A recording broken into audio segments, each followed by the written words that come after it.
Question number 7 हम discuss कर रहे हैं। क्वेश्चन नंबर 7 में दिया है कि consider the 10 centimetre long portion of a straight wire carrying a current of 10 ampere. तो हमें करंट पता है, हमें टोटल लेंथ पता है, तो यहाँ लेंथ लिख लेते हैं। एल की वैल्यू है 10 सेंटीमीटर विच इज 0.1 मीटर के बराबर, और इसमें करंट की जो वैल्यू है that is equal to 10 ampere, और मैग्नेटिक फील्ड का मैग्नीट्यूड है 0.1 टेस्ला, और कहा जाता है कि मैग्नेटिक फील्ड एंगल बनाता है 53 डिग्री विद द वायर। तो यदि वायर ऐसे रखा हुआ है, वायर ऐसे रखा है, करंट इसमें ऐसे है, so magnetic field is making angle 53 degree.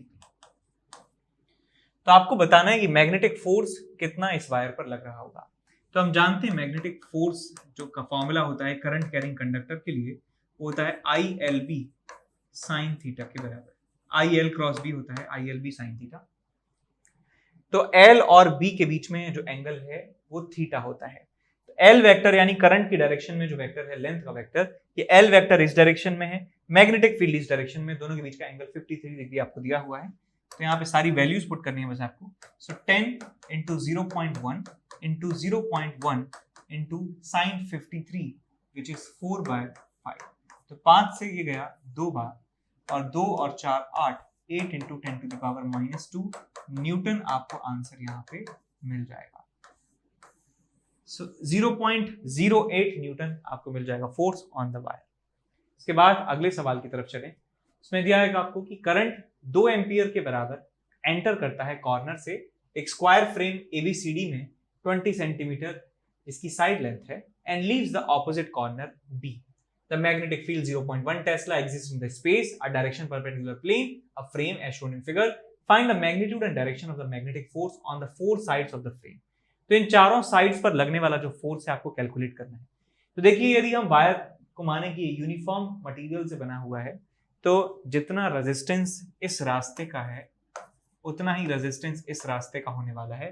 यदि 2 एम्पियर करंट यहाँ पे आया है तो वो एक एक में बढ़ जाएगा। तो यहाँ 1 एम्पियर करंट है, यहाँ 1 एम्पियर करंट है, यहाँ 1 एम्पियर करंट है, यहाँ पे 1 एम्पियर करंट है। तो मैं इस डायग्राम को दोबारा ड्रॉ कर सकता हूँ अच्छे ढंग से। तो आपको मिल जाएगा कि यहाँ जो 4 साइड्स हैं इस स्क्वायर की, इनमें करंट मालूम पड़ जाएगा। यहाँ करंट है 1 एम्पियर, यहाँ करंट है 1 एम्पियर, यहाँ करंट है 1 एम्पियर, और यहाँ करंट है 1 एम्पियर। इस कॉर्नर से आया था, इस कॉर्नर से बाहर निकल गया, और इस पूरे रीजन में जो मैग्नेटिक फील्ड है वो बाहर की तरफ है। Magnetic field B is equal to 0.1 tesla, current 1 ampere पता चल गया। साइड लेंथ जो है वो 20 सेंटीमीटर है, 20 सेंटीमीटर लेंथ जो है वो 20 सेंटीमीटर है। तो पहले वायर की बात करें। वायर नंबर मैं इसको नाम दे देता हूं, वायर नंबर 1 है, वायर नंबर 2 है, वायर नंबर 3 है, वायर नंबर 4 है। सो वायर नंबर 1 में जो आपके पास लेंथ है वायर की वो नीचे की तरफ है, यानी L वेक्टर जो है नीचे की तरफ है, L वेक्टर है नीचे। मैग्नेटिक फील्ड जो है बाहर की तरफ है। सो IL क्रॉस B वाला फॉर्मूला यदि आप लगाते हैं, सो L वेक्टर है नीचे और B वेक्टर है बाहर की तरफ। सो L क्रॉस B यदि आप लगाएंगे, तो L क्रॉस B लगाएंगे तो लेफ्ट डायरेक्शन में आपको मिल रहा है। तो इसका मतलब फोर्स की वैल्यू जो है, फोर्स की जो डायरेक्शन है वो इस तरफ होने वाली है, और उसका मैग्नीट्यूड होगा current into length which is 0.2 into magnetic field 0.1। तो आपको मिल जाएगा 2 into 10 to the power -2 Newton के बराबर फोर्स मिल जाएगा लेफ्ट डायरेक्शन में जो इसके ऊपर लग रहा है। अब बात करें इस वाले वायर की। इस वाले वायर में करंट है राइट डायरेक्शन में, इसका मतलब L वेक्टर इस डायरेक्शन में है, मैग्नेटिक फील्ड बाहर की तरफ है। सो L क्रॉस B की बात करें, L वेक्टर है इधर, मैग्नेटिक फील्ड है इधर। So, L क्रॉस B जो है नीचे की तरफ आपको मिल रहा है, इसका मतलब मैग्नेटिक फोर्स जो है इसके ऊपर लगेगा वो नीचे की तरफ होगा। मैग्नीट्यूड बिल्कुल सेम होगा, 2 into 10 to the power -2। अब इस वायर की बात करें, अब जो कंडीशन इसके साथ है वही कंडीशन इसके साथ है, तो इस वायर के ऊपर भी नीचे की तरफ फोर्स लगेगा। L vector B vector L cross B नीचे की तरफ, तो यहाँ पे फोर्स मिल जाएगा 2 into 10 to the power -2 Newton के बराबर। अब इस वाले वायर की बात करें। अब देखिए बेटा, जो करंट इसमें है, जो फोर्स इस पे लग रहा है वही फोर्स इस पे लगेगा। लेफ्ट में इस पे भी लेफ्ट डायरेक्शन में फोर्स लगेगा। Fm is equal to 2 into 10 to the power -2। L vector इधर, B वेक्टर इधर, L क्रॉस B जो है इस तरफ आ रहा है। ठीक, इसके बाद आपसे पूछा क्या गया है कि find the magnitude and direction of the magnetic forces on the 4 sides of the frame. तो चारों साइड जो हैं, चारों साइड्स पे हमने बता दिया है कितना कितना फोर्स लग रहा है।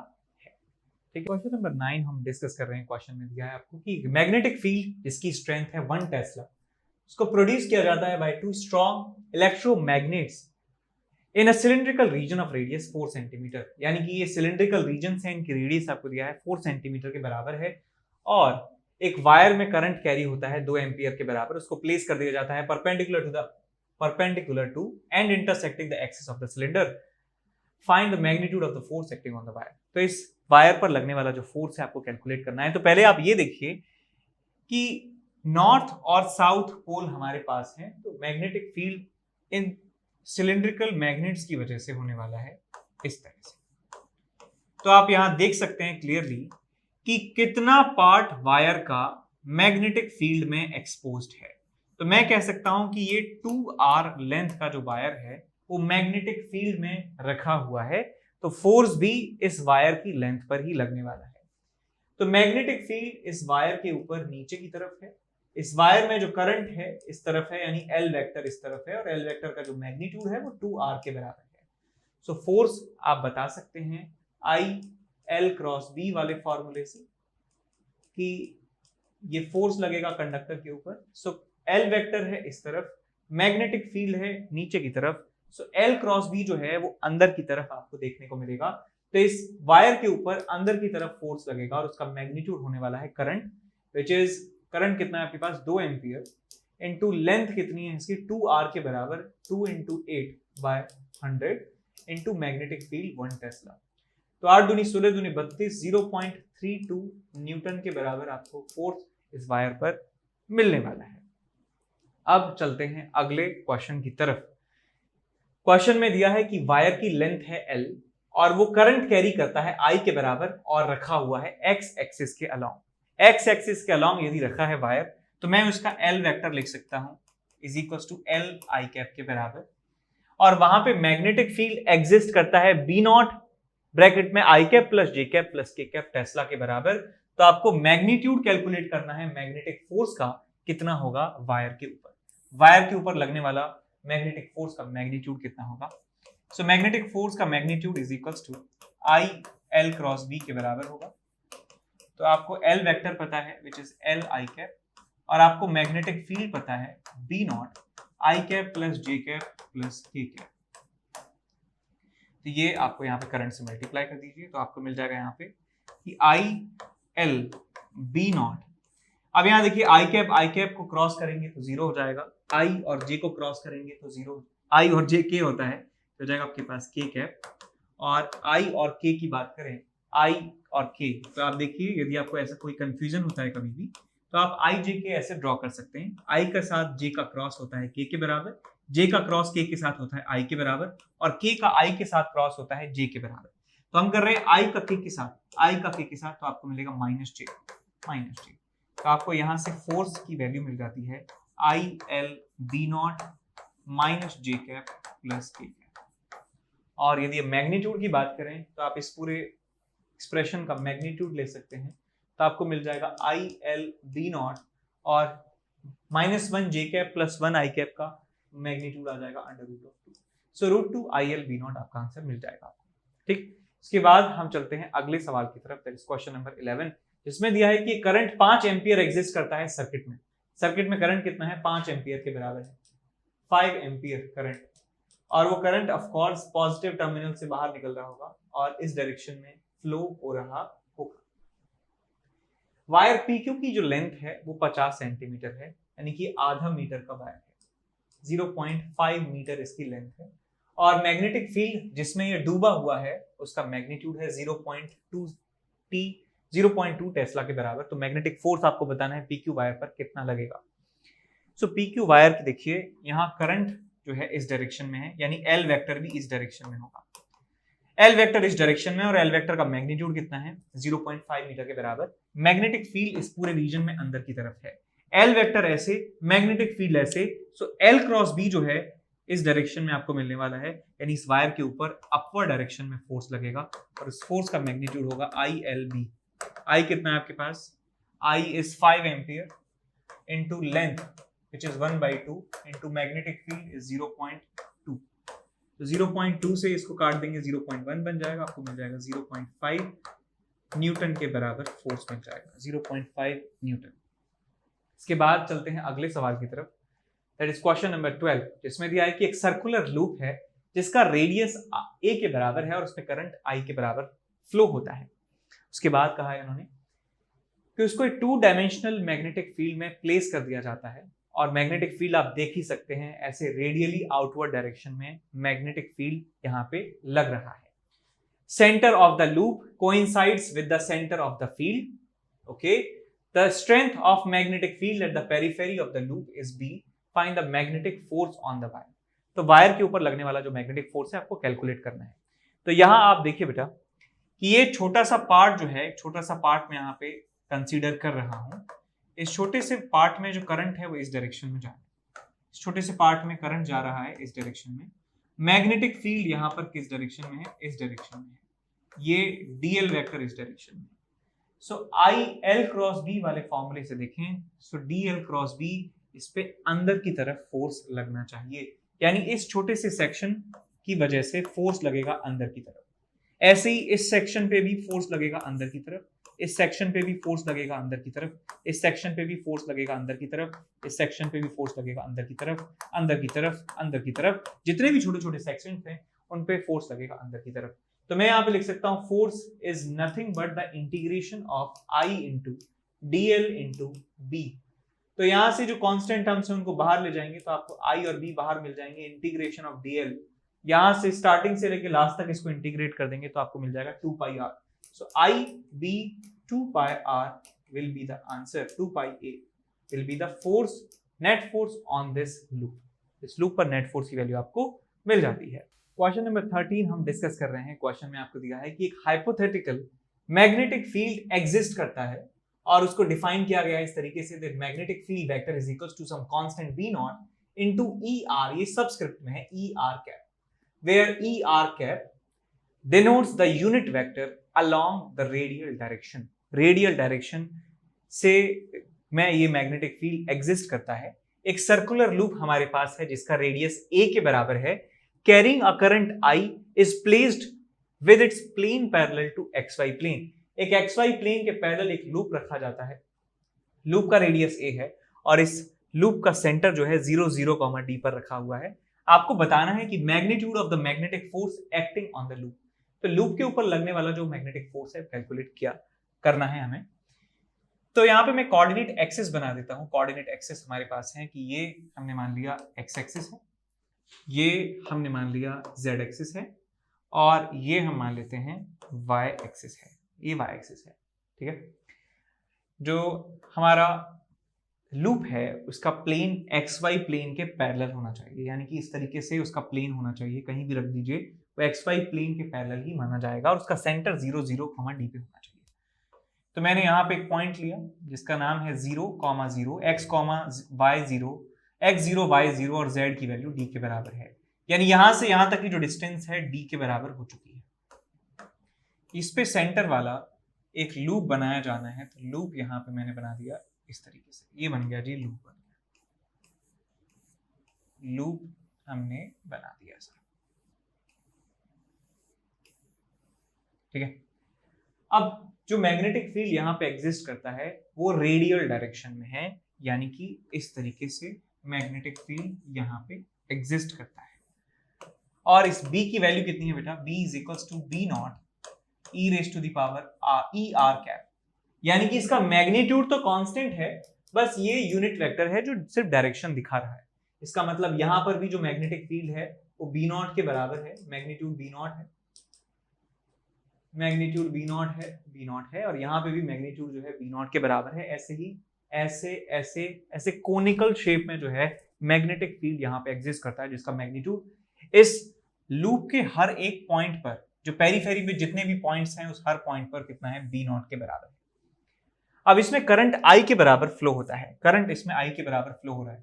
मैं मान लेता हूँ करंट इस डायरेक्शन में है, करंट इस डायरेक्शन में है, I के बराबर, करंट इस डायरेक्शन में I के बराबर फ्लो हो रहा है। तो मैं एक छोटा सा एलिमेंट यहाँ पे ले रहा हूँ, एक छोटा सा एलिमेंट यहाँ पे ले रहा हूँ, लेट्स से यहाँ पे ले लेता हूँ मैं एलिमेंट, ये छोटा सा एलिमेंट ले लिया मैंने, यहाँ पे भी ले सकते हैं, यहाँ पे ले लीजिए। छोटा सा एलिमेंट लिया मैंने जिसका लेंथ जो है dl के बराबर है, dl वेक्टर, बिकॉज करंट इस डायरेक्शन में है तो dl वेक्टर की डायरेक्शन भी होने वाली है। मैग्नेटिक फील्ड ऐसे है, dl वेक्टर ऐसे है। आप यहाँ पे ध्यान दीजिए एक बात कि dl वेक्टर जो है वो कौन से प्लेन में है, xy प्लेन में है, ये xy प्लेन में है और ये इस डायरेक्शन में है। इनके बीच में यदि एंगल की बात करें, इनके बीच में जो एंगल है बेटा वो 90 डिग्री के बराबर है। dl वेक्टर जो है ऐसे है और मैग्नेटिक फील्ड जो है ऐसे है। ये इस तरीके से वेक्टर हैं, इस तरीके से रखे हुए हैं, इस तरीके से रखे हुए हैं। इनके बीच में यदि एंगल की बात की जाए तो एंगल जो है ये 90 के बराबर होने वाला है। देख सकते हैं यहाँ पे ये एंगल जो है 90 डिग्री के बराबर है। ये dl वेक्टर है, ये मैग्नेटिक फील्ड वेक्टर है, ठीक। तो इनके बीच में एंगल 90 है। तो मैं इस छोटे से एलिमेंट पर फोर्स दिखा सकता हूं, कितना होगा, dF is equals to current कितना है I dl और b नॉट, और यदि इनके बीच में एंगल की बात करूं तो कितना हो जाएगा sin थीटा के sin 90 के बराबर। तो ये छोटा सा फोर्स है इस छोटे से एलिमेंट के ऊपर। अब इस फोर्स की डायरेक्शन देखिए कहां होगी।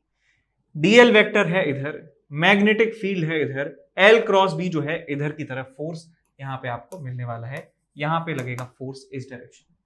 ऐसे ही बात करें इस एलिमेंट की तरफ, इस एलिमेंट के ऊपर भी फोर्स लगने वाला है इस डायरेक्शन में dF के बराबर। ऐसे ही जितने भी पॉइंट्स हैं इस पेरिफेरी पर, उन सारे पॉइंट्स पर जो फोर्स लगेगा dF वो इस डायरेक्शन में लगने वाला है। इस डायरेक्शन में फोर्स लगेगा मैग्नेटिक फील्ड के परपेंडिकुलर डायरेक्शन में। अब इस dF के दो कंपोनेंट्स यदि किए जाए, dF के दो कंपोनेंट्स किए जाए, मैं मान लेता हूं ये वाला एंगल थीटा है, तो एक कंपोनेंट कितना हो जाएगा dF cos थीटा और एक कंपोनेंट हो जाएगा dF sin थीटा। ऐसे ही आप इस एलिमेंट के कंपोनेंट करेंगे, इस फोर्स के कंपोनेंट करेंगे तो ये आएगा dF cos थीटा और ये आएगा आपके पास dF sin थीटा। तो ऐसे ही आप जितने भी एलिमेंट्स के कंपोनेंट्स करेंगे, एक कंपोनेंट आएगा बाहर की तरफ आएगा dF sin थीटा और एक कंपोनेंट आएगा नीचे की तरफ dF cos थीटा। ऐसे ही हर एक एलिमेंट के दो कंपोनेंट्स होंगे dF d sin, dF cos dF sin, dF cos dF sin, dF cos dF sin, dF cos dF sin, dF cos dF sin। तो यहाँ पे आप देख सकते हैं सिमेट्री से कि dF sin थीटा जितने भी कंपोनेंट्स हैं डायमेट्रिकली ऑपोजिट एलिमेंट्स के, वो एक दूसरे को कैंसिल आउट कर देंगे। सबके dF sin थीटा जो कंपोनेंट्स हैं वो सब कैंसिल आउट हो जाने वाले हैं और जो dF sin theta cancel out हो जाएंगे और dF cos थीटा जितने भी कंपोनेंट्स हैं वो सब के सब ऐड होने वाले हैं नीचे की तरफ। तो मैं कह सकता हूं कि नेट फोर्स इस लूप के ऊपर जो है, जो इस लूप के ऊपर जो नेट फोर्स है dF net, this is dF cos theta, dF cos theta. dF कितना है आपके पास I dl into b into cos theta. ये आपके पास नेट फोर्स है इस लूप के ऊपर। इंटीग्रेट करेंगे दोनों तरफ। आप cos थीटा की वैल्यू कैसे निकालेंगे ये देखिए। cos थीटा की वैल्यू कैसे निकालेंगे, इस ट्राइंगल को आप देखिए ध्यान से, इस ट्राइंगल को आप ध्यान से देखिए। ये एंगल मान लूं यदि थीटा है, ये थीटा है तो ये कितना हो जाएगा 90 माइनस थीटा। ये थीटा, ये 90 माइनस थीटा, तो ये कितना हो जाएगा थीटा। तो ये थीटा है तो यहां से आप cos थीटा बता सकते हैं क्या। cos थीटा हो जाएगा बेस अपॉन हाइपोटेनस। तो ये डिस्टेंस मुझे पता है, ये डिस्टेंस मुझे पता है, तो मैं ये भी निकाल सकता हूं, ये मुझे पता है। तो यहां से आपको cos थीटा की वैल्यू मिल जाएगी that radius divided by hypotenuse which is a square plus b square का अंडर। तो ये cos थीटा की जो वैल्यू है कांस्टेंट है वैल्यू, a कांस्टेंट है, d कांस्टेंट है। तो इस इंटीग्रेशन में cos थीटा एक कांस्टेंट वैल्यू है, b एक कांस्टेंट है, i एक कांस्टेंट है। सबको बाहर ले जाएंगे तो आपको मिलेगा i into b into cos theta. cos theta is what, a upon under root of a square plus b square. और यहाँ पे आपके पास है dl का इंटीग्रेशन। तो dl का मतलब पूरी लेंथ है और पूरी लेंथ कितनी है 2 पाई r के बराबर, 2 पाई a के बराबर। तो आपको मिल जाएगा यहाँ से 2 पाई a। So 2 pi a square, एक a यहाँ से आ गया, एक a यहाँ से मिला था, into i into b divided by under root of a square plus b square. तो ये आपको नेट फोर्स इस लूप पे मिलेगा that will be in the downward direction. Downward direction में फोर्स ये लग रहा होगा। इसके बाद अगले सवाल की तरफ चलें। क्वेश्चन में दिया है कि आपको रेक्टेंगुलर वायर लूप है जिसकी विड्थ दिया है, आपको विड्थ दिया है a के बराबर। उसको सस्पेंड किया जाता है एक इंसुलेटेड पेन से of a spring balance as shown in figure. Current I exist करता है in anti-clockwise direction in the loop. तो magnetic field exist करता है lower region में. Find the change in the tension of the spring if the current in the loop is reversed. यदि loop में tension reverse current reverse कर दिया जाता है तो चेंज इन टेंशन आपको बताना है कितना होगा। तो पहले कहा है कि इस लूप में एंटी क्लॉकवाइज सेंस में करंट फ्लो होता है। एंटी क्लॉकवाइज का मतलब सामने से देखने से एंटी क्लॉकवाइज है, लाइक दिस करंट फ्लो होता है। इन दोनों वायर्स पर जो लगने वाला फोर्स है वो एक दूसरे को नलीफाई कर देगा। तो इस लूप के ऊपर जो नेट फोर्स है that is the force in this conductor only. ठीक है, क्योंकि 3 कंडक्टर्स जो हैं, एक ये वाला पार्ट, दूसरा वाला पार्ट, तीसरा वाला पार्ट, सिर्फ 3 पार्ट जो हैं इस लूप के वो मैग्नेटिक फील्ड में इमर्ज्ड हैं, सबमर्ज्ड हैं। तो सिर्फ इन तीनों पर ही फोर्स लगेगा। इस पे जितना फोर्स है और इस पे जितना फोर्स है दोनों एक दूसरे को कैंसिल आउट करते हैं। सिर्फ जो नेट फोर्स होगा लूप पर वो इस वायर के अंदर होने वाला फोर्स है। देखिए बेटा, यहाँ पे करंट जो है इस डायरेक्शन में है, मैग्नेटिक फील्ड अंदर की तरफ है। करंट है इस डायरेक्शन में, मैग्नेटिक फील्ड अंदर की तरफ है। सो आई एल क्रॉस बी जो है ऊपर की तरफ आपको फोर्स मिलने वाला है। तो ऊपर की तरफ फोर्स मिलेगा I F is equal to I into L into B के बराबर फोर्स मिलेगा। नीचे की तरफ ग्रेविटेशनल फोर्स लग रहा होगा एम जी के बराबर पूरे लूप का। तो मैं कह सकता हूं कि इसमें टेंशन की बात करें, tension in the spring is equal to M G minus F F F is I L B, आ जाएगा आपके पास M G minus I L B. अब करंट की डायरेक्शन को रिवर्स कर दिया जाता है। करंट की डायरेक्शन को रिवर्स कर देंगे तो ये फोर्स जो है अब ये नीचे की तरफ लगेगा। तो टी डैश यदि मैं नया टेंशन मान लेता हूं स्प्रिंग बैलेंस में तो आपके मिल जाएगा एम जी प्लस एफ, क्योंकि अब फोर्स की डायरेक्शन रिवर्स हो चुकी है करंट की डायरेक्शन रिवर्स होने से। आपको मिल जाएगा M G plus I L B. और यदि आप इन दोनों में चेंज निकालना चाहें तो टी डैश माइनस टी आपको पता चल जाएगा M G plus I L B minus M G plus I L B. So M G से एम जी कैंसिल आउट हो गया, आपको मिल गया आंसर 2ILB के बराबर। So delta tension, change in tension is equal to 2ILB के बराबर आपको आंसर मिल जाएगा।